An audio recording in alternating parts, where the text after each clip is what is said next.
Спасибо. Панюта Игорь, Симферополь, точнее Крым. Савас, большое спасибо за выступление. Я бы хотел задать один вопрос на понимание, на уточнение. Yeah, thank you very much, Savas. Yeah, I just would like to clarify something. Скажите, пожалуйста, вы говорили о обязательной советской, возрождении советской формы в широком смысле или все-таки в узком? То есть мы же знаем, что отмирающим государством является диктатура пролетариата, а Советы – это только форма диктатуры пролетариата. И мы говорим о том, что нужно возродить вот именно Советы, ведь мы настолько, вот здесь присутствующие, настолько убеждены в правоте борьбы за коммунизм, да, что мы понимаем, что это общемировой процесс, и следующая победа коммунизма может быть и не на территории бывшего Советского Союза, а на юге Европы, Греция, Италия или Латинская Америка. Of course. There are different forms in that the working class in power can use in the transitional period under the dictatorship of the proletariat. We have to not forget the letter by Marx to Weidemeier when he speaks that I am not the first who spoke about the classes or class struggle, but I insisted that the transition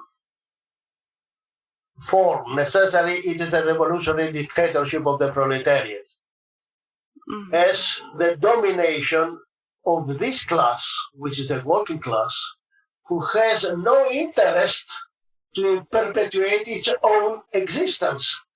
The historical interest of the working class is to disappear as a class, together with all the classes in communism.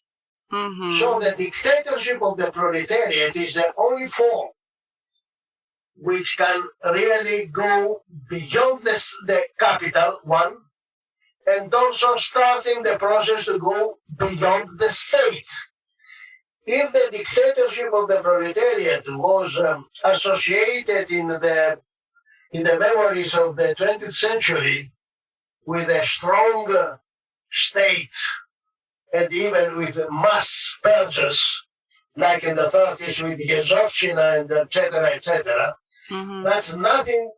It is a sickness, if you like, of the transitional period. It was not a sign of the strength, but of the weakness that it was faced, the Soviet regime, because of the isolation, because of the enormous problems, because of the threat of fascism, because of the bureaucracy and all the inherited problems of the past, etc.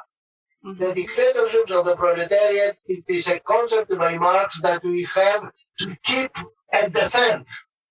It is not by chance that in Western Europe there are 4 organizations and parties who rejected the dictatorship of the proletariat, from the Communist Party of Italy in the past, or to the Nouveau Parti Anticapitaliste in France today, who disappeared, they dissolved themselves because they had no meaning, they had no objective role in history.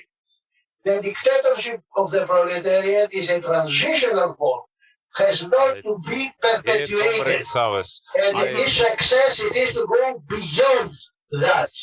Really, but to go beyond that, you have to go beyond the limitations, the national limitations, and limitations. And I believe, yes, the proletariat will be in victory in Europe.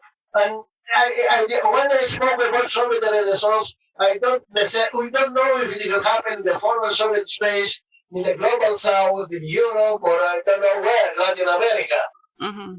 Nobody believed in 1917 that the first socialist victory in European Tsarist Russia. No, it was unexpected. Revolution is always unexpected. But we have to prepare and to have a clear idea. We have not to have historical amnesia, but to take all the lessons of the last century and to go beyond that. We have to and to base ourselves to the Soviet experience of the past, but go beyond that limits, who led it to the disaster of 1991. We can't reverse the 1991 catastrophe. We are not, it is not a utopia. And we see that everywhere. We pay a price because of the end of the Soviet Union. We need a new Soviet Union from Lisbon to Vladivostok. Thank you.